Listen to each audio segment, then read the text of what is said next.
Debate വിത്ത് സ്മൃതി പരുത്തിക്കാട്.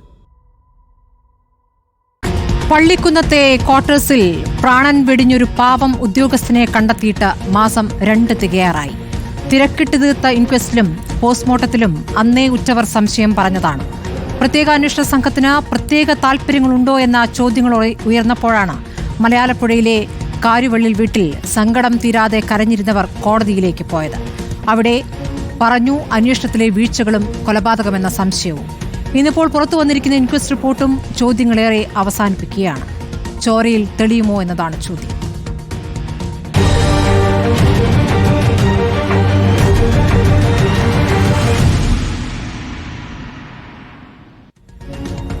ചർച്ചയിൽ മുസ്ലിം ലീഗിൽ നിന്നും ഷാഫി ചാലിയം, ഇടത് നിരീക്ഷകരായി ഡോക്ടർ ബി ജയരാജ് എന്നിവരാണ്. ആദ്യം ഞാൻ ശ്രീ ഷാഫി ചാലിയത്തിലേക്കാണ് പോകുന്നത്. ശ്രീ ഷാഫി ചാലിയം, ഇതിപ്പോൾ ഈ ഇൻക്വസ്റ്റ് റിപ്പോർട്ട് പുറത്തു വരുമ്പോൾ കുടുംബം ഉന്നയിച്ചിരിക്കുന്ന ആരോപണം അല്ലെങ്കിൽ അവരുടെ സംശയങ്ങൾ ഒന്നുകൂടി ബലപ്പെടുകയാണോ? എന്താണ് താങ്കളുടെ ഒരു നിരീക്ഷണം?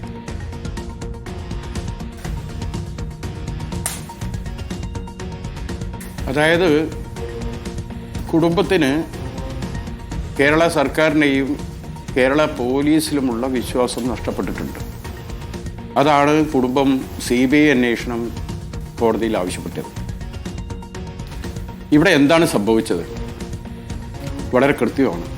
കുടുംബത്തിൻ്റെ അടുത്തും ചില അപാകതകൾ പറ്റിയിട്ടുണ്ടെന്നാണ് എനിക്ക് നിരീക്ഷിക്കാൻ കഴിയുന്നത്. കാരണം സംഭവം നടന്നപ്പോൾ ഭാര്യയായ തഹസിൽദാറായ നവീൻ ബാബുവിൻ്റെ ഭാര്യ എന്താണ് വിളിച്ചു പറഞ്ഞത്? ഞങ്ങൾ വന്നിട്ട് മതി പോസ്റ്റ്മോർട്ടവും ഇൻക്വസ്റ്റും. പക്ഷെ അതിവിടെ പാലിക്കപ്പെട്ടില്ല. അതുക തന്നെ ഇതിൽ ഒരു ദുരൂഹത ഉയർത്തുന്നു. ഇനി ഒരു നിയമവിദഗ്ധനോട് നമ്മളിത് ചോദിച്ചാൽ എന്താണ് നമുക്ക് കിട്ടുന്ന ഉത്തരം? ശരി, പോസ്റ്റ്മോർട്ടം ഇൻക്വസ്റ്റ് തുടങ്ങിയവ ഭാര്യ ആവശ്യപ്പെട്ടു, ഞങ്ങൾ വന്നിട്ട് ചെയ്താൽ മതി. അത് അവർ അനുസരിച്ചിട്ടില്ലെങ്കിൽ പിന്നെ അടുത്ത നടപടി ഈ പോസ്റ്റ്മോർട്ടം ചെയ്ത മൃതദേഹം ഈ വീട്ടുകാർക്ക് വിട്ടുകൊടുക്കുകയാണ്. അങ്ങനെ മൃതദേഹം വിട്ടുകിട്ടിയാൽ തീർച്ചയായിട്ടും ഒരു പോസ്റ്റ്മോർട്ടത്തിന് ഈ കുടുംബത്തിന് കൊടുക്കാമായിരുന്നു. പക്ഷെ അന്നേരം കുടുംബത്തിന് ആ അവസ്ഥയിൽ അങ്ങനെ ചിന്തിക്കാൻ സാധിച്ചില്ല. അതിനും കാരണമുണ്ട്. CPM എന്ന പാർട്ടി അതിവിദഗ്ധമായ മാർഗങ്ങളാണ് അതിനെ അവലംബിച്ചത്. അതായത് ഈ സംഭവം നടന്ന ഉടനെ തന്നെ പത്തനംതിട്ടയിലെ പാർട്ടിയെ ഒരു പരുവത്തിലാക്കിയെടുത്തു. കുടുംബത്തോട് ഒട്ടി നിൽക്കാൻ പറഞ്ഞു, കുടുംബത്തിൻ്റെ സങ്കടത്തോട് ചേർന്ന് നിൽക്കാൻ പറഞ്ഞു. അപ്പോൾ ഈ കുടുംബത്തെ വിട്ട് ഞങ്ങൾ എവിടെയുമില്ല, കുടുംബത്തോടൊപ്പമാണെന്ന് പത്തനംതിട്ടയിലെ പാർട്ടിക്കാരെ കൊണ്ട് ആ കുടുംബത്തിനെ ഫോഴ്സ് ചെയ്തു. സ്വാഭാവികമായിട്ടും പത്തനംതിട്ടയിലെ പാർട്ടിയെ ആ കുടുംബം വിശ്വസിച്ചു. പിന്നെ തുടർ കാര്യങ്ങൾ വേഗത്തിൽ മൃതദേഹം ദഹിപ്പിക്കലും കാര്യങ്ങളൊക്കെ അവിടെ കഴിഞ്ഞു. പിന്നെയാണ് ഈ പോസ്റ്റ്മോർട്ടമൊക്കെ ധൃതി പിടിച്ച് നടത്തിയതും. അതും ഈ നമ്മൾ പലപ്പോഴും ഇതിൽ പ്രതികളായി വരേണ്ടവരെന്ന് കരുതുന്നവരൊക്കെ ജോലി ചെയ്തത് ഈ പരിയാരം മെഡിക്കൽ കോളേജിലാണ്. അപ്പോൾ അവർക്കുള്ള പരിയാരം മെഡിക്കൽ കോളേജിൽ തന്നെ കൊണ്ടുപോയി കുടുംബം പറഞ്ഞിട്ടും തിടുക്കത്തിൽ ചെയ്ത് എത്തിക്കുകയൊക്കെ ചെയ്തത്. ഇവിടെ ഇപ്പം വിഷയം എന്താ കിടക്കിച്ച കുടുംബം പറ്റിക്കപ്പെട്ടതാണ്. പത്തനംതിട്ടയിലെ പാർട്ടി കൂടെ ഉണ്ടെന്ന് ആ കുടുംബം ധരിച്ചു. ഇവിടെ ഇപ്പോൾ 2 രീതിയിൽ കാര്യം പോകാം. ഒന്നതൊരു മർഡറാണ് എന്ന് സംശയിച്ച് ഇതിൻ്റെ ഇൻവെസ്റ്റിഗേഷൻ മുന്നോട്ട് പോയാൽ ഇവിടെ തുടക്കത്തിൽ തന്നെ പോലീസ് ചെയ്യേണ്ട പല കാര്യങ്ങളുണ്ട്. അതൊന്നും ഇവിടെ ചെയ്തിട്ടില്ല. കാരണം വാതിലുകളൊക്കെ തുറന്നിട്ട് ഒരാളെ ആത്മഹത്യ ചെയ്യുമെന്ന് നമുക്ക് ആർക്കും കരുതാനാവില്ല. പിന്നെ അവിടെ ആദ്യം പ്രവേശിക്കുന്നത് ആരാണ്? ആ പ്രവേശിച്ച അന്വേഷണ ഉദ്യോഗസ്ഥൻ അവിടുത്തെ ഫിംഗർ പ്രിൻറ്റുകൾ തുടങ്ങിയതൊക്കെ ശേഖരിച്ചോ ഇല്ലയോ? ഈ കാര്യങ്ങളെല്ലാം ദുരൂഹമാണ്. പോലീസിൽ നിന്നും അന്വേഷണത്തിൻ്റെ പ്രോഗ്രസ് ഇതുവരെ പുറത്തു വന്നിട്ടില്ല. അതൊക്കെയാണ് നമ്മൾ മനസ്സിലാക്കേണ്ടത്. പിന്നെ അദ്ദേഹം റെയിൽവേ സ്റ്റേഷനിൽ എത്തുന്നു, ഭാര്യയെ വിളിക്കുന്നു, ഞാൻ ട്രെയിൻ കയറാൻ പോവുകയാണ് എന്നൊക്കെ പറഞ്ഞതാണ്. ആ പറഞ്ഞ വ്യക്തി ട്രെയിൻ കയറുന്നില്ല. അല്ലെങ്കിൽ ട്രെയിൻ കയറി വഴി ആരെങ്കിലും പിടിച്ചിറക്കിയോ?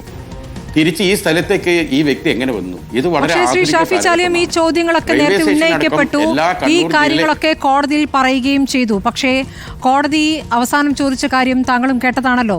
ഇത് കൊലപാതകമാണ് എന്നതിന് എന്തെങ്കിലും തെളിവ് കൈവശമുണ്ടോ എന്നാണ് കോടതി ചോദിച്ചത്. അപ്പോൾ കോടതി ഈ കാര്യങ്ങളൊക്കെ നിരീക്ഷിച്ച ശേഷമാണ് അങ്ങനെ ഒരു സംശയം ഇങ്ങോട്ട് ഉന്നയിക്കുന്നത്. അതിന്മേലൊരു പിടിവള്ളിയാകുന്നുണ്ടോ ഈ ഇൻക്വസ്റ്റ് റിപ്പോർട്ട് എന്നുള്ളതാണ് അറിയേണ്ടത്. അല്ല, ഞാൻ മനസ്സിലാക്കിയോട്ടെ ഇൻക്വസ്റ്റ് റിപ്പോർട്ട് പോലീസ് തയ്യാറാക്കുന്നതാണ്. പോസ്റ്റ്മോർട്ടം റിപ്പോർട്ടാണ് അന്തിമമായി എടുക്കുക. പോസ്റ്റ്മോർട്ടം റിപ്പോർട്ട് ഞാൻ വായിച്ചു നോക്കി. പോസ്റ്റ്മോർട്ടം റിപ്പോർട്ടിൽ അതൊരു ആത്മഹത്യയാണെന്നുള്ള നിഗമനം മാത്രമാണ് ഉള്ളത്. കാരണം മുഴുവനും വായിച്ചു നോക്കിയപ്പോൾ കാണുന്നത് ഒരു ആത്മഹത്യയുടെ സാധ്യതകളാണ്. അതാ മനസ്സിലാക്കിയത്. പക്ഷേ പണ്ടത്തെ നക്സൽ വർഗീസിൻ്റെ കൊല നോക്കണം നിങ്ങൾ. അത് 40-40 വർഷം കഴിഞ്ഞതിന് ശേഷമാണ് അത് കെട്ടിത്തൂക്കിയതാണെന്ന് കണ്ടെത്തുകയും ഒരു IG ജയിലിൽ പോയത്. ഈ ഇതിലേറ്റവും ഈ ക്രൈം എന്ന് പറഞ്ഞാൽ നമ്മളത് പഠിക്കേണ്ടത് എന്താ അറിയോ? ഈ ക്രൈമിന് മരണമില്ല. ഇത് എത്ര കാലം മൂടി വെക്കാൻ പറ്റും? ഏതെങ്കിലും ഒരു കാലത്ത് ആരിലൂടെയെങ്കിലും ഇത് പുറത്തു വരും. അങ്ങനത്തെ ഒരു ചരിത്രമാണ് നമുക്കുള്ളത്. അപ്പോൾ കുറ്റകൃത്യത്തിന് മരണമില്ലെന്ന് മനസ്സിലാക്കുക. തൽക്കാലം ഗവൺമെൻറ്റും പോലീസും കയ്യിലുണ്ടായതുകൊണ്ട് ഏത് പോലും ചെയ്യാം. ഞാനിത് പറഞ്ഞു വന്നെന്താ അറിയോ? സ്മൃതി ഇത് തടസ്സപ്പെടുത്തി. ഞാൻ പറഞ്ഞു വരുന്നത്, ഇദ്ദേഹം റെയിൽവേ സ്റ്റേഷനിലേക്ക് വന്നതും റെയിൽവേ സ്റ്റേഷൻ തിരിച്ച് ഈ റൂമിലേക്ക് പോയതുമായ കാര്യങ്ങൾ കണ്ടുപിടിക്കുകയുണ്ടെങ്കിൽ ആ CCTV ദൃശ്യങ്ങളൊക്കെ മുഴുവെടുക്കണം. ഈ CCTV ദൃശ്യങ്ങൾ എന്ന് പറഞ്ഞാൽ ആ ഫൂട്ടേജുകളൊക്കെ 3 മാസമേ ഈ CCTVയിലെ സെർവറിൽ ഉണ്ടാവുള്ളൂ. 3 മാസം കഴിഞ്ഞാൽ എന്താവും? അതൊന്നും കിട്ടില്ല. അതാണ് മാമി തിരോധാന കേസ് സംഭവിച്ചത്. അന്വേഷണം എന്ത് ചെയ്യുക? വലിച്ചിഴക്കുക. അങ്ങനെ വലിച്ചഴിച്ച് ഒരു 3 മാസം കഴിഞ്ഞ് എല്ലാ CCTVകളിലൂടെയും ഫൂട്ടേജ് നഷ്ടപ്പെട്ടു എന്ന് പറയുമ്പോൾ പോലീസ് വരും. എന്നിട്ട് പോയി ഒരു CCTV പരിശോധന എന്ത് കിട്ടാനാണ്? അതേമാതിരി 3 മാസം കഴിഞ്ഞ് കഴിഞ്ഞതൊന്നും കിട്ടില്ല. അപ്പം ഇതിങ്ങനെ വലിച്ചു നീട്ടുകയാണ്. ആ കുടുംബത്തിന് അങ്ങനെ ഒരു സംശയമുണ്ട്. പക്ഷെ സംശയം ഉണ്ടായതുകൊണ്ട് അത് തെളിവാകുന്നില്ലല്ലോ. അങ്ങനെ ഒരു പ്രശ്നം ഇതിലുണ്ട്. ആ കുടുംബം പറ്റിക്കപ്പെട്ടതാണ്. അവിടെയാണ് പഠിക്കേണ്ടത്. അല്ലെങ്കിൽ ഈ ധൃതി പിടിച്ചുള്ള ഈ പോസ്റ്റ്മോർട്ടം നടത്തിയപ്പോൾ തന്നെ വീണ്ടും ഒരു പോസ്റ്റ്മോർട്ടത്തിന് കുടുംബം തയ്യാറാണ്ടിയിരുന്നു. അന്ന് അങ്ങനെ ഒരു മാനസികാവസ്ഥയിൽ എല്ലാ കുടുംബം. ശരി, അതാണ് അവരുടെ ഭാഗത്തു നിന്നിരിക്കുന്ന ഒരു പിഴവായി താങ്കൾ നിരീക്ഷിക്കുന്നത്. Doctor B. ജയരാജ്, ഇപ്പോൾ കുടുംബം ആവശ്യപ്പെട്ട രീതിയിലുള്ള ഒരു അന്വേഷണത്തോട് സർക്കാർ യോജിക്കുന്നില്ല എന്ന് കോടതിയിൽ തന്നെ പറഞ്ഞു കഴിഞ്ഞിരിക്കുന്നു. കുടുംബത്തിന് ഒരുപാട് സംശയങ്ങളുണ്ട്. ഇപ്പോൾ ഇൻക്വസ്റ്റ് റിപ്പോർട്ടും പോസ്റ്റ്മോർട്ടം റിപ്പോർട്ടും തമ്മിൽ നല്ല വ്യത്യാസമുണ്ട്. രക്തക്കറ അടിവസ്ത്രത്തിലുണ്ടായിരുന്നു എന്ന് പറയുന്നത് ഇത് ഒരു കൊലപാതകമാണ് എന്ന കുടുംബത്തിൻ്റെ ആരോപണം ഒന്നുകൂടി ശക്തിപ്പെടുത്തുന്നതല്ലേ? അപ്പോൾ ഇതിൽ ഒരു അന്വേഷണത്തിൻ്റെ സാധ്യത എങ്ങനെയാണ് താങ്കൾ കാണുന്നത്? എന്തുകൊണ്ട് ഈ കാര്യങ്ങൾ പുറത്തു വരുമ്പോഴും അല്ലെങ്കിൽ ഈ കുടുംബം അന്വേഷണം CBIക്ക് വിടണമെന്ന് ആവർത്തിച്ച് പറയുമ്പോഴും അത് വേണ്ടതില്ല എന്ന നിലപാട് സർക്കാർ എടുക്കുന്നു? അവിടെ തന്നെ സംശയങ്ങൾ ഉയരുന്നുണ്ട്. ശ്രീ ജയരാജ് കേൾക്കുന്നുണ്ടെങ്കിൽ.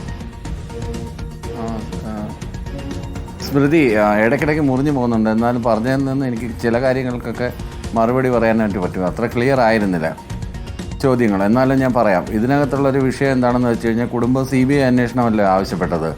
അപ്പോൾ CBIക്കാർ പറഞ്ഞത് എന്താണ്? കോടതി ആവശ്യപ്പെടുകയാണെങ്കിൽ CBI ഏറ്റെടുക്കാം, കേസ് ഏറ്റെടുക്കാമെന്നാണ് ഒരു പൊസിഷൻ എത്തി നിന്നത്.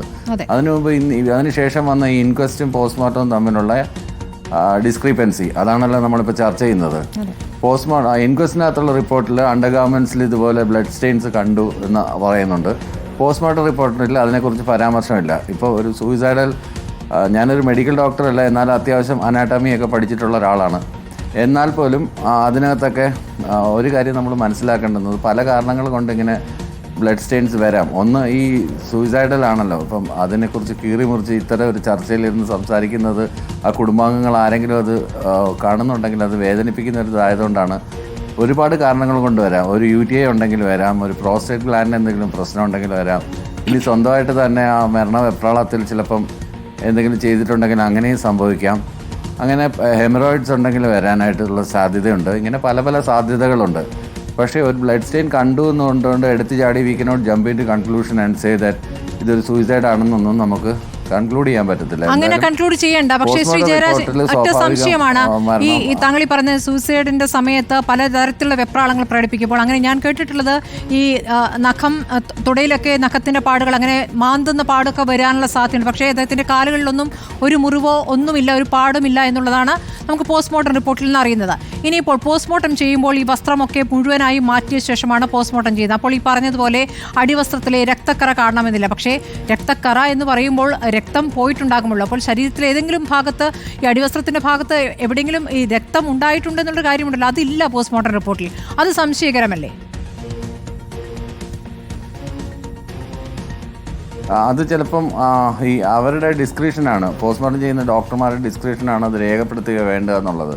കാരണം എന്ന് വെച്ച് കഴിഞ്ഞാൽ ഇപ്പോൾ ഞാൻ പറഞ്ഞില്ലേ പല പല കാരണങ്ങളുണ്ട്. ഇപ്പം ഈ ചെറിയ ചെറിയ ആർട്ടറീസോ അല്ലെങ്കിൽ എന്തെങ്കിലും ബ്ലഡ് വെസൽസോ പൊട്ടിയാലും അങ്ങനെ തന്നെ വരാം ഈ ആത്മഹത്യ ചെയ്യുന്ന സമയത്ത്. അതുപോലെ തന്നെ മറ്റു പല കാരണങ്ങളുണ്ട്. ഇപ്പൊ ഹെമറോയിഡ്സ് പൊട്ടലിന്റെ ലക്ഷണങ്ങൾ ശരീരത്തിൽ കാണില്ലേ? അതാണ് എന്റെ ചോദ്യം. ട്രാക്ക് ഇൻഫെക്ഷൻ ഉണ്ടെങ്കിൽ പൊട്ടലിന്റെ ലക്ഷണങ്ങൾ ശരീരത്തിൽ ഉണ്ടാകുമല്ലോ സ്വാഭാവികമായിട്ട്. അത് ഡീറ്റെയിൽ ആയിട്ട് ചിലപ്പോൾ അത് ഡീറ്റെയിൽ ആയിട്ട് കാര്യം ഇത് പ്രസക്തമായ കാര്യങ്ങൾ മാത്രമാണല്ലോ നോക്കുന്നത്. കംപ്ലീറ്റ് ആയിട്ട് ഡീറ്റെയിൽഡ് അനാലിസിസ് ആദ്യമേ നോക്കുന്നത് വിസറയാണ്. പിന്നെ ഇത്തരം ഗാർമെൻറ്റ്സ് ഒക്കെ പരിശോധിക്കുന്നത് ബ്ലഡ് സ്റ്റെയിൻസിനല്ല, പോയ്സണിങ്ങിൻ്റെ കേസസ് ആണെങ്കിലാണ് സാധാരണഗതിയിൽ ഇത് പരിശോധിക്കുന്നത്. പക്ഷേ ഇത് പോയ്സണിങ്ങിൻ്റെ കേസ് അല്ലല്ലോ, പോയ്സണിങ്ങിൻ്റെ കേസല്ല, ഇതൊരു ഹാങ്ങിങ് ഡെത്ത് ആയതുകൊണ്ട്. പിന്നെ നമ്മൾ മനസ്സിലാക്കേണ്ടുന്ന ഒരു കാര്യം, കൺട്രോവേഴ്സി തിയറീസ് എല്ലാ കേസിലും ഉണ്ടാവും. ഉദാഹരണത്തിന് ഇപ്പം 5 ഡോക്ടർമാരുള്ള സമയത്താണ് മൈക്കിൾ ജാക്സന്, ഞാനൊരു ഉദാഹരണം പറഞ്ഞു എന്നേ ഉള്ളൂ, മൈക്കിൾ ജാക്സൺ മരിക്കുന്നത് അയാൾക്ക് ഈ CPR ചെയ്തുകൊണ്ടിരുന്നപ്പോഴത്തേ അസ്ഥി ഒടിഞ്ഞിട്ട് ഇൻറ്റേർണൽ ബ്ലീഡിങ് ഉണ്ടായിട്ടാണെന്നാണ് പോസ്റ്റ്മോർട്ടം റിപ്പോർട്ടിൽ പറയുന്നത്. പക്ഷേ ആളുകൾ പറയുന്നത് അയാളെ കൊന്നു, ഡോക്ടർമാരെല്ലാവരും കൂടെ ചേർന്നിട്ട് അല്ലെങ്കിൽ ഏജൻ്റ് എല്ലാം കൂടെ ചേർന്ന് കൊന്നു. അപ്പം ഫാൻസ് അങ്ങനെ ഒരു ഫാൻ ഫോളോയിങ് ഒക്കെ ഉണ്ടാകുമ്പോഴത്തേക്ക് പബ്ലിക് അറ്റൻഷൻ ഉള്ള ഒരു കേസിനകത്ത് അല്ലാതെ തന്നെ ഒരു നോർമൽ ഡെത്ത് ആണെങ്കിൽ തന്നെ കോൺസ്പിറസി തിയറീസ് വരാം. പക്ഷേ അതെല്ലാം ഇല്ല എന്നുള്ളത് കുടുംബാംഗങ്ങൾക്ക് സമാധാനം ഉണ്ടാക്കി കൊടുക്കേണ്ടുന്ന ബാധ്യത സർക്കാരിന് തന്നെയാണ്. അതുകൊണ്ടാണ് ഈ പോസ്റ്റ്മോർട്ടം ഡീറ്റെയിൽ ആയിട്ട് പോസ്റ്റ്മോർട്ടം ചെയ്തത്. പിന്നെ ഇതിനകത്ത് നമുക്ക് ഈ ക്രിമേറ്റ് ചെയ്തിരുന്നെങ്കിൽ നമുക്ക് ഒരുപക്ഷെ ഇത് റീപോസ്റ്റ്മോർട്ടം ചെയ്യാമായിരുന്നു. ഇത് അങ്ങനെ എന്തെങ്കിലും ഒരു സംശയം ആദ്യകാലത്ത് ഉണ്ടായിരുന്നെങ്കിൽ ഇവരിത് പറഞ്ഞത് ആദ്യ സമയത്ത് പാർട്ടി കൂടെയുണ്ട് എന്നുള്ളൊരു സാഹചര്യം നിൽക്കുന്നു. കുടുംബത്തിന് അങ്ങനെ ഒരു പ്രതികരണത്തിലേക്ക് പോകാവുന്ന ഒരു അവസ്ഥയും ആ സമയത്ത് ഉണ്ടായിരുന്നില്ല. അങ്ങനെ ഒരുമിച്ചുണ്ട് എന്നുള്ളൊരു തോന്നലാണ് ഇപ്പോൾ പൂർണ്ണമായും ഇല്ലാതായിരിക്കുന്നത്. ആ സമയത്താണല്ലോ അവർ കോടതിയിലേക്ക് പോയതും. അതും താങ്കൾക്ക് അറിയാവുന്നതല്ലേ, ഈ ഇലക്ഷൻ കഴിഞ്ഞ ശേഷമാണ് അവർ കോടതിയിലേക്ക് പോയിട്ടുള്ളത്. അപ്പോൾ അതും ഒരു പ്രധാനപ്പെട്ട CBI അന്വേഷണം ആവശ്യപ്പെട്ട് കോടതിയിലേക്ക് പോയത് അപ്പോഴല്ലേ. അപ്പോൾ ഈ പോസ്റ്റ്മോർട്ടം നടത്തിയതും ഇൻക്വസ്റ്റ് നടത്തിയതും ചട്ടവിരുദ്ധമായിട്ടല്ലേ? കുടുംബത്തിലെ ഒരാളെങ്കിലും കൂടെ വേണം എന്നുള്ള ചട്ടം അവിടെ ലംഘിക്കപ്പെടുന്നു. അത് ആ കുടുംബത്തിൽ നിന്ന് തന്നെ ഫോൺ വിളിച്ചത് പറയുന്നു ഇന്ന സ്ഥലത്ത് ചെയ്യരുത്, പരിഹാരത്ത് ചെയ്യരുത് എന്ന് പറഞ്ഞിട്ടും അവിടെ തന്നെ പോസ്റ്റ്മോർട്ടം നടത്തുന്നു എന്നടക്കമുള്ള കാര്യങ്ങൾ പൂർണ്ണമായും ആ കുടുംബത്തിൻ്റെ നിലപാടിന് വിരുദ്ധമായിട്ടാണ് നടന്നിട്ടുള്ളത്. അപ്പോൾ അതിലേക്കൊന്നും ഒരു അന്വേഷണം പോവുകയോ അതിൻ്റെ കാര്യത്തിൽ ഒരു പ്രതികരണം വരികയോ ചെയ്തിട്ടില്ല. മറിച്ച് അവർ ഈ സംശയം പ്രകടിപ്പിക്കുമ്പോൾ ആ അന്വേഷണത്തിലേക്ക് പോകരുത് എന്ന് ശഠിക്കുകയും ചെയ്യുന്നു. അപ്പോൾ കൂടുതൽ സംശയം വരികയല്ലേ ചെയ്യുക?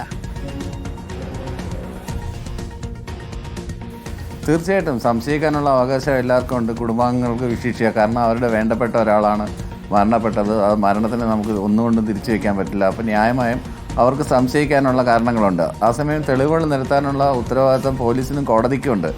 കോടതി അതുകൊണ്ടാണ് പറഞ്ഞത്, കോടതി ഇനി ഈ കോടതിക്ക് സുഖമോട്ടോ വേണമെങ്കിൽ ഇതൊന്ന് അന്വേഷിക്കാമല്ലോ. ഇൻക്വസ്റ്റും പിന്നെ ഈ പറഞ്ഞതുപോലെ പോസ്റ്റ്മോർട്ടം റിപ്പോർട്ടും തമ്മിലുള്ള ഡിസ്ക്രിപ്പൻസി എന്താണ് ഇത് വരാൻ കാരണം, എന്തുകൊണ്ട് ഇത് രേഖപ്പെടുത്തിയില്ല എന്ന് ചോദിക്കുന്നത് കോടതിയാണ്.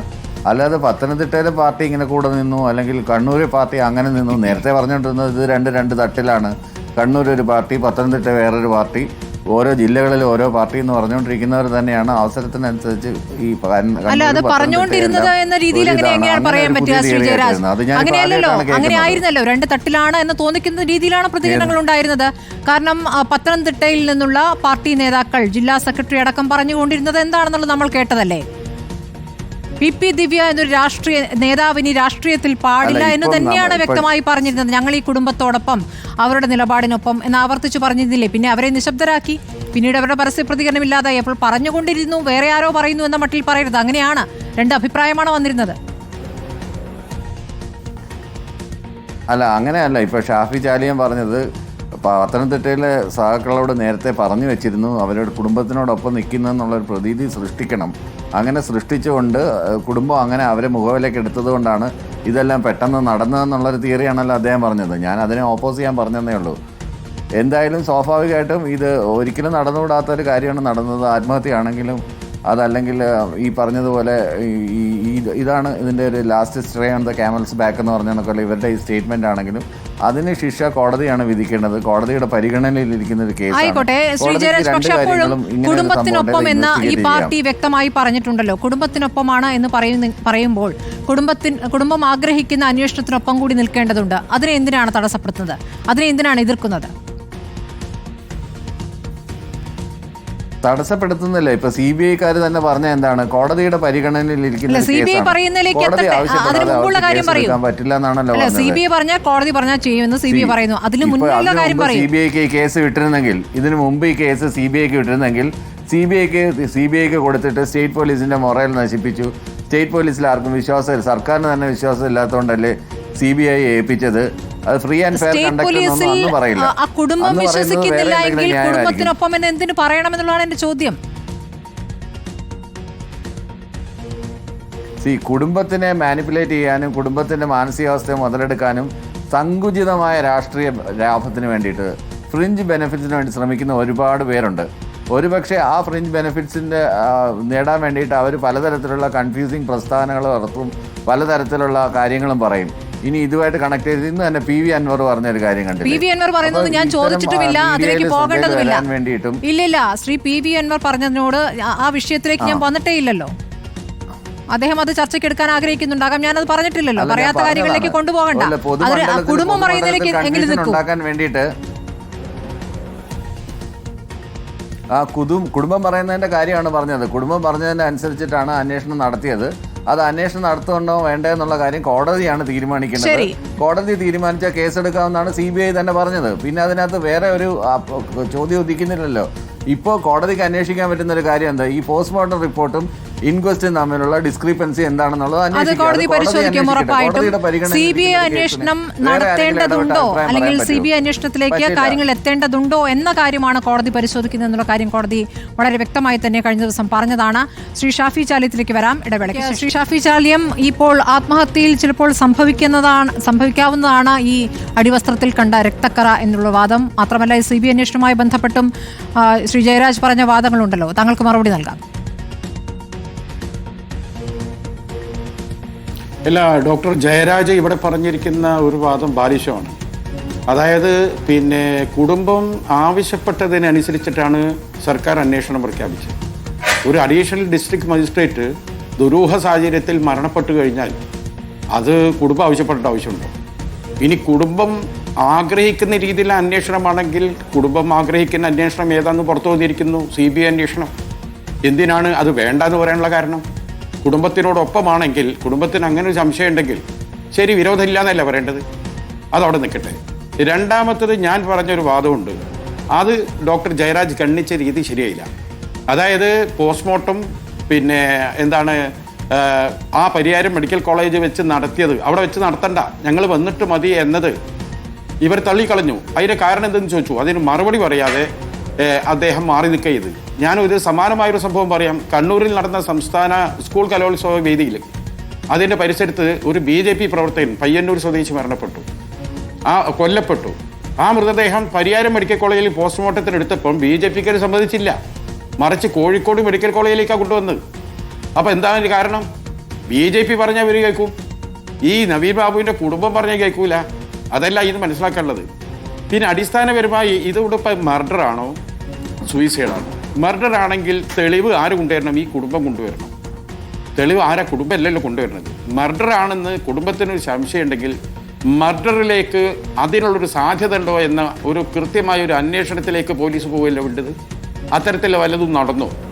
ഇനി CPM-നെ സംബന്ധിച്ചിടത്തോളം ഇതിലേതാണ് പോലീസ് അന്വേഷണത്തിൽ അതുകൂടിയുണ്ട്, പോലീസ് അന്വേഷണത്തിൽ അതുകൂടിയുണ്ട് എന്നാണ് പറയുന്നത് കേട്ടോ. പോലീസ് അന്വേഷണത്തിൽ അതുകൂടിയുണ്ട്. സ്മൃതി പരുത്തിക്കാട്, അതെ, ഞാൻ ചോദിക്കട്ടെ, ഈ പോലീസ് അന്വേഷണത്തിന് എന്തെങ്കിലും ഒരു പ്രോഗ്രസ് നിങ്ങളെ മാധ്യമങ്ങൾക്ക് കിട്ടുന്നുണ്ടോ? ആർക്കും കിട്ടുന്നുണ്ടോ? മാത്രമല്ല, പോലീസ് അന്വേഷണം ഭ്രൂണാവസ്ഥയിൽ നിൽക്കുകയാണ്. ഇവിടെ ആത്മഹത്യാ പ്രേരണക്ക് നമ്മൾ പ്രതിയായി കാണുന്ന, കോടതി പ്രൈമ ഫേസി കണ്ട ഈ ദിവ്യയെ എന്താ ചെയ്തത്? അവിടുത്തെ കണ്ണൂർ ജില്ലാ പഞ്ചായത്തിൻ്റെ സാമ്പത്തിക സ്ഥിരം സമിതി, സ്റ്റാൻഡിംഗ് കമ്മിറ്റിൻ്റെ സ്ഥിരം മെമ്പറാക്കി പ്രൊമോട്ട് ചെയ്യുകയാണ്. അത് നിങ്ങൾ മനസ്സിലാക്കണം. ഈ അന്വേഷണം ഭ്രൂണാവസ്ഥയിൽ നിൽക്കുക തന്നെ. എന്താ അതിൻ്റെ അർത്ഥം? ഈ ആത്മഹത്യാ പ്രേരണയിൽ ആരെല്ലാം ആ ഫ്രെയിമിൻ്റെ അകത്ത് വരേണ്ടത്? ദിവ്യ മാത്രമാണോ? ഒരു കണ്ണൂർ വിഷയം തന്നെ ഒരു ചാനലുണ്ട്, അത് ഇതിലേക്ക് വരേണ്ടതാണ്. പ്രശാന്തൻ തുടങ്ങിയ ആളുകളുണ്ട്.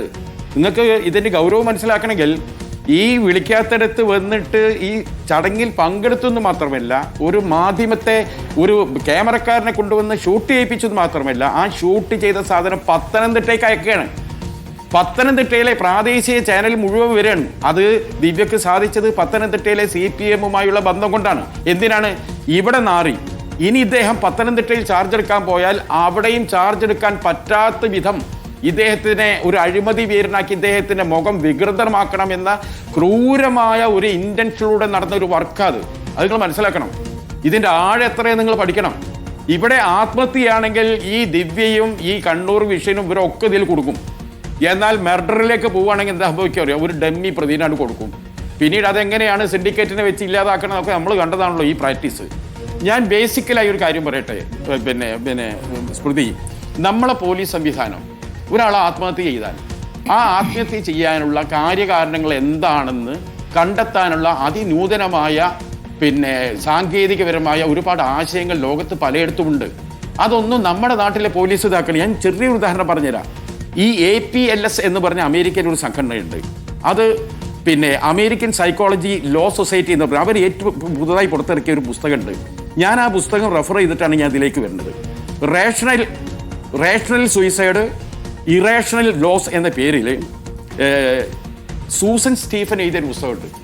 ആ പുസ്തകത്തിൽ വളരെ കാലമായി അമേരിക്കൻ പോലീസും സ്കോട്ട്ലാൻഡ് യാർഡ് പോലീസും ഒക്കെ സ്വീകരിച്ചു വരുന്ന ആത്മഹത്യയുമായി ബന്ധപ്പെട്ട ഒരു പ്രശ്നത്തെ കുറിച്ച് പറയുന്നുണ്ട്. അവർ പറഞ്ഞത് എന്താണെന്ന് അറിയോ?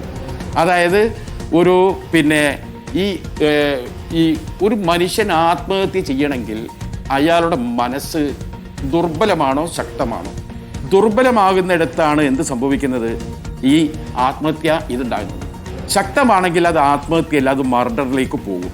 വളരെ കൃത്യമായി സൈക്കോളജിക്കൽ ഒട്ടോപ്സി എന്നാണ് അതിൻ്റെ പേര്. സൈക്കോളജിക്കൽ ഒട്ടോപ്സി എന്ന് പറഞ്ഞാൽ ഒട്ടോപ്സി എന്ന വാക്കിൻ്റെ അർത്ഥം പോസ്റ്റ്മോർട്ടമാണ്. സൈക്കോളജിക്കൽ ഒട്ടോപ്സി എന്ന് പറഞ്ഞിട്ടുണ്ടെങ്കിൽ മാനസികപരമായ പോസ്റ്റ്മോർട്ടം. ഈ പോസ്റ്റ്മോർട്ടം നടത്തുന്ന സംവിധാനമുണ്ട്. ഇയാളുടെ മരണം, അതായത് ഇൻക്വസ്റ്റ് കഴിഞ്ഞ ഉടനെ തന്നെ ഏറ്റവും അടുത്ത ബന്ധുക്കൾ, സുഹൃത്തുക്കൾ, കുടുംബാംഗങ്ങൾ, കൂടെ ജോലി ചെയ്യുന്നവർ, അയൽപക്കത്തുകൾ, ഈ ആളുകളെ അതിവേഗത്തിൽ ഇവരുമായി ബന്ധപ്പെട്ട് ഈ മനസ്സിൻ്റെ മാനസിക നില പഠിച്ചെടുക്കാനുള്ള ഒരു ടെക്നോളജിയാണ്. അത് സക്സസ് ആയ ടെക്നോളജിയാണ്. അത്തരത്തിലെ ഒരുപാട് നവീനമായ ടെക്നോളജി ലോകത്തുണ്ട്. ഇവിടെ നമ്മളെ പോലീസ് ഉദ്യോഗസ്ഥന്മാർ ഒരുപാട് ടൂറ് പല രാജ്യത്തും ഇങ്ങനെ നടത്തുന്നുണ്ട്. നമ്മളെ പഴയ DGP ഒക്കെ എത്ര വിദേശയാത്ര നടത്തിയതറിയാം. ഇവിടെ ഇപ്പോഴും പഴയ ബ്രിട്ടീഷുകാരുടെ കാലത്തുള്ള ഈ പോലീസ് മാനുവൽ വെച്ചിട്ടാണ് പോണത്. അത്യന്താനികമായ ഒരു സംവിധാനവും കേരള പോലീസ് ഉപയോഗിക്കുന്നില്ല. നമ്മളെ ഈ ചർച്ചയൊക്കെ കാണുന്ന ഈ ഉദ്യോഗസ്ഥന്മാരും അക്കാഡമിഷ്യന്മാരും ഒക്കെ നമ്മളെ പോലീസിൻ്റെ നൂതനമായ അന്വേഷണ രീതി അവിടേക്കൊക്കെ ഒന്ന് അപ്ഗ്രേഡ് ചെയ്യാൻ കൂടി വെറും ഈ ആത്മഹത്യയും മരണം ചർച്ച ചെയ്യുമ്പോൾ നമുക്ക് പറയാനുള്ളത് അതിനൂതനമായ ഇത്തരത്തിലുള്ള സംവിധാനം. ഒരാൾ ആത്മഹത്യ ചെയ്തതാണോ, അതല്ല അയാൾ മർഡറാണോ, ഇതൊക്കെ അറിയാനുള്ള നൂതന സംവിധാനങ്ങൾ ലോകത്ത് വന്നിട്ടുണ്ട്. പക്ഷെ അതൊന്നും നമ്മളാരും സ്വീകരിക്കുന്നില്ല എന്നൊരു കാര്യം കൂടി ഈ ചർച്ചയോടൊപ്പം ഞാൻ ചേർത്ത് പറയാണ്. ഡോക്ടർ ജയരാജും അതിനെക്കുറിച്ചുള്ള അഭിപ്രായം പറഞ്ഞാൽ നന്നായിരിക്കും.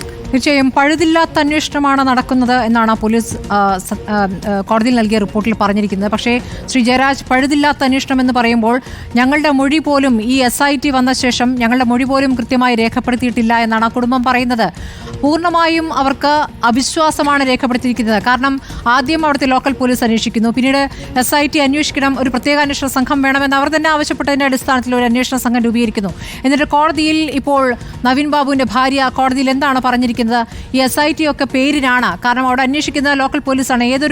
ഏത് പോലീസ് ഉദ്യോഗസ്ഥനെതിരെയാണോ ഇവർ ആദ്യം ആരോപണം ഉന്നയിച്ച ആ പോലീസ് ഉദ്യോഗസ്ഥൻ തന്നെയാണ് SITയിലുമുള്ളത്. അപ്പോൾ അങ്ങനെ ഒരു അന്വേഷണം, ഒരു പ്രത്യേക അന്വേഷണ സംഘത്തിൻ്റെ ഒരു പ്രത്യേക അന്വേഷണം നടക്കുന്നില്ല എന്ന് തന്നെ ആ കുടുംബത്തിന് തോന്നുകയാണ്. അങ്ങനെ തോന്നുകയാണെങ്കിൽ പിന്നെ എന്തിനാണ് അവർ തന്നെ നിർബന്ധിച്ച് അന്വേഷിച്ചാൽ മതി എന്ന തീരുമാനം സർക്കാർ എടുക്കുന്നത്? അപ്പോൾ എന്തോ മറയ്ക്കാനുണ്ട്.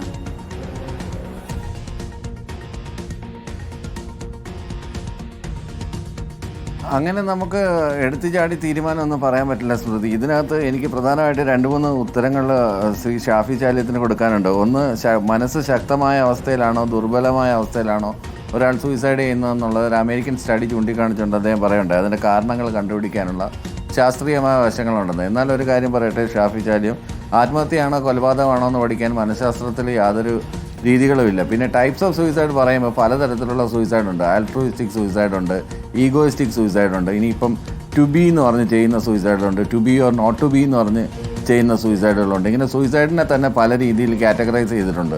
ഈ കാറ്റഗറൈസേഷനകത്ത് ഇപ്പോൾ ഉദാഹരണത്തിന് ആത്മാഭിമാനം കൊണ്ട് ആത്മഹത്യ ചെയ്യുന്ന ചില ആളുകളുണ്ട്. ഉദാഹരണത്തിന് നമ്മുടെ വേലുത്തമ്പി ദളവ, പഴശ്ശിരാജ, ഇവരൊക്കെ രാജ്യസ്നേഹത്തിൻ്റെ പുറത്ത് അല്ലെങ്കിൽ പിടിക്കപ്പെടും, അല്ലെങ്കിൽ അവരെ ചിത്രവധം ചെയ്യുമെന്ന് പേടിച്ചിട്ടൊന്നും അല്ലല്ലോ ചെയ്യുന്നത്. ഇപ്പോൾ ശക്തമായ മനസ്സുള്ള ആളുകൾ തന്നെയാണ് ആത്മഹത്യ ചെയ്യുന്നത്. നമ്മൾ കേരള രാഷ്ട്രീയ ചരിത്രത്തിൽ ആർ ശങ്കറിൻ്റെ ഒരുപാട് കേസസ് ഉണ്ട്. ഇതിപ്പോൾ ഞാനത് ഓഫ് ഹാൻഡായിട്ട് പരാമർശിക്കുന്നതല്ല, അതൊന്നും കറക്റ്റായിട്ട് തെളിവുകളുള്ളതല്ല. പക്ഷേ എന്തായാലും ആത്മഹത്യ ചെയ്യുന്നത് എപ്പോഴും ശക്തമായ മനസ്സുള്ള ആളുകളും ആത്മഹത്യ ചെയ്യാറുണ്ട്. അതൊരു സ്പ്ലിറ്റ് സെക്കൻഡ് ഡിസിഷനാണ്. അതിന് പ്രത്യേകിച്ച് അങ്ങനെ ഒരു മുമ്പുള്ള ഒരു പ്രിസീഡിങ് ഇൻസിഡൻറ്റ് ഉണ്ടാവണമെന്ന് നിർബന്ധമില്ല. ചിലപ്പോൾ ഒരാൾ ഒരു കാരണവും കേസസ് ഒക്കെ ഉണ്ട്. അതിന്റെ ഈ ആത്മഹത്യ ചെറിയ ഇടപെടൽ. ഞാൻ ആ പുസ്തകം പിന്നെ സ്മൃതിക്ക് ഞാൻ ഫോർവേഡ് ചെയ്തിട്ടുണ്ട്. അത് അമേരിക്ക കഴിഞ്ഞ 10 കൊല്ലമായി ഫോളോ ചെയ്യുന്ന ലോകത്തെ ഏറ്റവും നൂതനമായ ഏറ്റവും വലിയ ഒരു പിന്തിരിപ്പൻ രാജ്യമൊന്നുമല്ല. കുറ്റാന്വേഷണ രംഗത്ത് ഏറ്റവും വലിയ FBI പോലുള്ള സംവിധാനമുള്ള അമേരിക്ക ഫോളോ ചെയ്ത് വരുന്ന ഒരു സിസ്റ്റമാണ്. ആ പുസ്തകത്തിന്റെ ഇത് ഞാൻ നിങ്ങൾക്ക് കിട്ടുന്നു. ഒന്ന് ഡോക്ടർ ജയരാജന്റെ ശ്രദ്ധയിലേക്ക് എടുത്തു, ഒന്ന് സ്ക്രീനിൽ കാണിക്കൂ, അത്രമാത്രം. അതിപ്പോൾ നമുക്ക് തൽക്കാലം അതിനുള്ള സാങ്കേതിക പ്രശ്നമുണ്ട്, സമയമെടുക്കും. അതുകൊണ്ടാണ് ശ്രീ ഷാഫി ചാലിയം. പഠനങ്ങൾ വരുന്നുണ്ട് ധാരാളം. പറഞ്ഞോളൂ ശ്രീ ജയരാജ്. ഇതിനകത്ത് ധാരാളമായിട്ടുള്ള പലതരത്തിലുള്ള അവലോകനങ്ങളും പലതരത്തിലുള്ള സ്റ്റഡീസും ഇതുമായിട്ട് related and thousands of studies are there and many thousands of books are related to suicide and we cannot pinpointly say that ഇന്ന കാരണം കൊണ്ടാണ് സൂയിസൈഡാണോ ആത്മഹത്യയാണോ എന്ന് കണ്ടുപിടിക്കാനുള്ള മാർഗങ്ങളൊന്നുമില്ല. ചില നിർദ്ദേശങ്ങൾ മുന്നോട്ട് വെച്ചിട്ടുണ്ടാവും, ഇന്ന നിർദ്ദേശങ്ങൾ. അല്ലാതെ അതൊരു ടെക്നോളജി ഒന്നുമല്ല. It's not a technology at all. ഒന്നാമത് ആ പറഞ്ഞ ടെക്നോളജി എന്നുള്ള വാക്ക് നമ്മൾ പിൻവലിക്കണം. ചില നിർദ്ദേശങ്ങൾ ആ പുസ്തകത്തിൽ വെച്ചിട്ടുണ്ടാവാം എന്നുള്ളതല്ലാതെ നമ്മൾക്ക് ആ പുസ്തകം വായിച്ചിട്ട് ഒരാൾ ആത്മഹത്യ ചെയ്തതാണോ അത് മർഡറാണോ എന്നൊന്നും വി കനോട്ട് അങ്ങനെയൊന്നും കൺക്ലൂഡ് ചെയ്യാനൊന്നും പറ്റില്ല. പ്രത്യേകിച്ച് കേരളം പോലുള്ള ഒരു സ്ഥലത്ത് അവിടുത്തെ സാഹചര്യങ്ങൾ ഇവിടുത്തെ സാഹചര്യം നമ്മൾ എൻറ്റയർലി ഡിഫറെൻ്റ് ആണ്. കേരളത്തിലാണ് ഇന്ത്യയിൽ ഏറ്റവും കൂടുതൽ സൂയിസൈഡ് നടക്കുന്നത്. അത് മറ്റു പല കാരണങ്ങൾ കൊണ്ടായിരിക്കാം. ആ US-ലെ സൂയിസൈഡും ഇവിടുത്തെ സൂയിസൈഡും തമ്മിൽ അവിടെ അങ്ങനെ പറഞ്ഞു എന്ന് വെച്ചിട്ട് അതേ സാധനം നമുക്ക് ഇത് അമേരിക്കയിലെ ഒരു സംവിധാനം ഇവിടെ ഏർപ്പെടുത്തിയിട്ടില്ല എന്നുള്ള അദ്ദേഹം അത് ഏർപ്പെടുത്തിയാൽ കുറച്ചുകൂടി നന്നായിരുന്നേനെ എന്നൊരു സജഷനാണ് അദ്ദേഹം പറഞ്ഞത്. പക്ഷേ അതിൽ മാത്രം മൂന്നുണ്ട്. അതല്ലല്ലോ നമ്മുടെ പ്രധാനപ്പെട്ട വിഷയം, അതല്ലല്ലോ. ആ കുടുംബം ഉന്നയിച്ചിരിക്കുന്ന ബുദ്ധിമുട്ട്, കുടുംബത്തിന്റെ സംശയങ്ങൾ, അത് ഒന്നുകൂടി ശക്തിപ്പെടുത്തുന്ന രീതിയിലേക്ക് കാര്യങ്ങൾ എത്തുന്നു എന്നുള്ളതാണ്. അപ്പോൾ സർക്കാരിന് എന്തിനാണ് ഈ കടുംപിടുത്തം എന്നുള്ള ചോദ്യം കൂടി ഉണ്ടല്ലോ. സർക്കാരിന് ഇതിനകത്ത് യാതൊരു കടുംപിടുത്തവും ഇല്ല. സർക്കാർ വളരെ സുതാര്യമായ തീരുമാനമാണ് എടുക്കുന്നത്.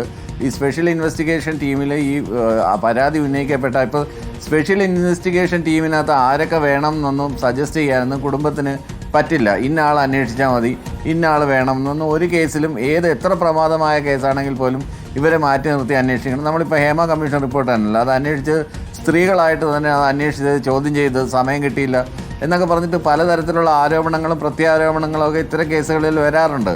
അതവിടെ നിൽക്കട്ടെ. കുടുംബാംഗങ്ങളുടെ ഇതിനകത്ത് നമ്മൾ തീയിലേക്ക് കൂടുതൽ എണ്ണ ഒഴിക്കുന്ന ഒരു പ്രവൃത്തിയാണ് മറ്റു പലരും ചെയ്തുകൊണ്ടിരിക്കുന്നത്. ഇത് ലൈവായിട്ട് ഇത്തരം ചർച്ചകൾ നടത്തുന്നതിൻ്റെ ഉദ്ദേശം തന്നെ ഇതെനിക്കൊരു പോസിറ്റീവ് എൻഡിങ് ഉണ്ടാവാൻ വേണ്ടി അല്ല എന്ന് എനിക്ക് സംശയം തുടങ്ങിയിട്ടുണ്ട്. ഇതെന്തെങ്കിലും ഒരു സ്ഥാപിത താല്പര്യങ്ങൾക്ക് വേണ്ടി, വ്യക്തി താല്പര്യങ്ങൾക്ക് വേണ്ടി, ഫ്രിഞ്ച് ബെനിഫിറ്റ്സിന് വേണ്ടി, അണ്ടർലൈൻ ചെയ്ത് പറയാണ്, ഫ്രിഞ്ച് ബെനിഫിറ്റ്സിന് വേണ്ടി ഉണ്ടാക്കുന്നതാണ്.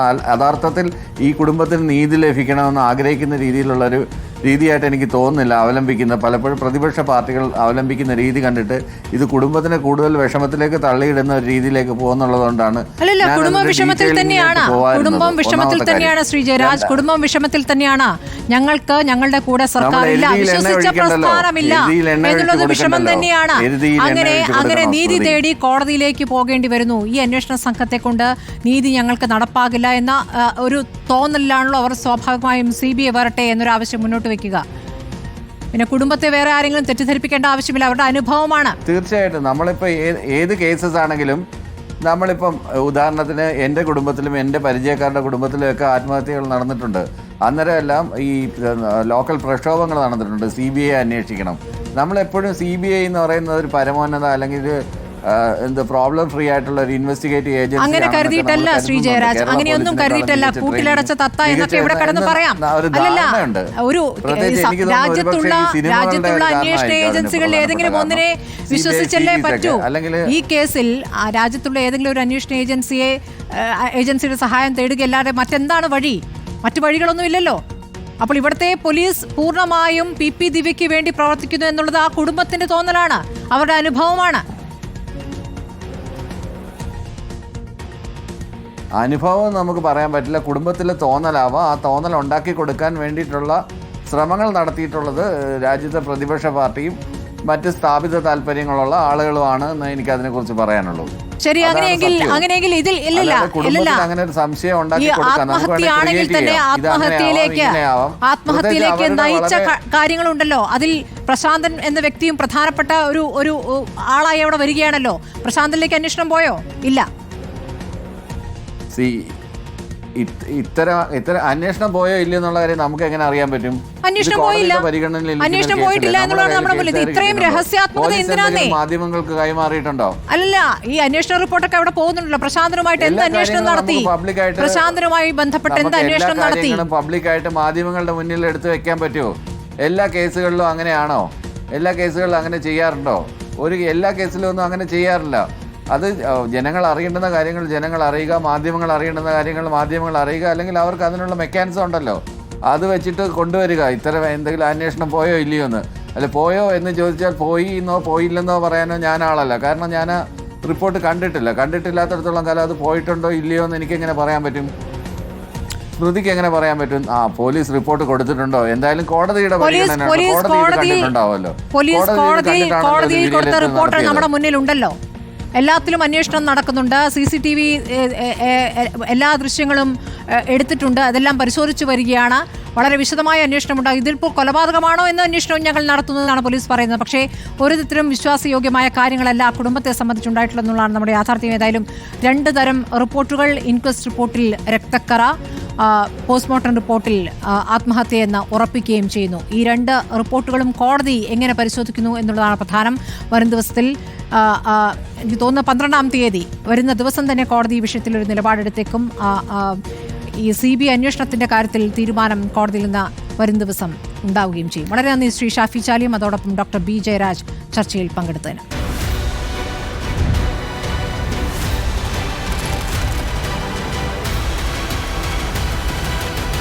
ഡിബേറ്റ് വിത്ത് സ്മൃതി പരുത്തിക്കാട്.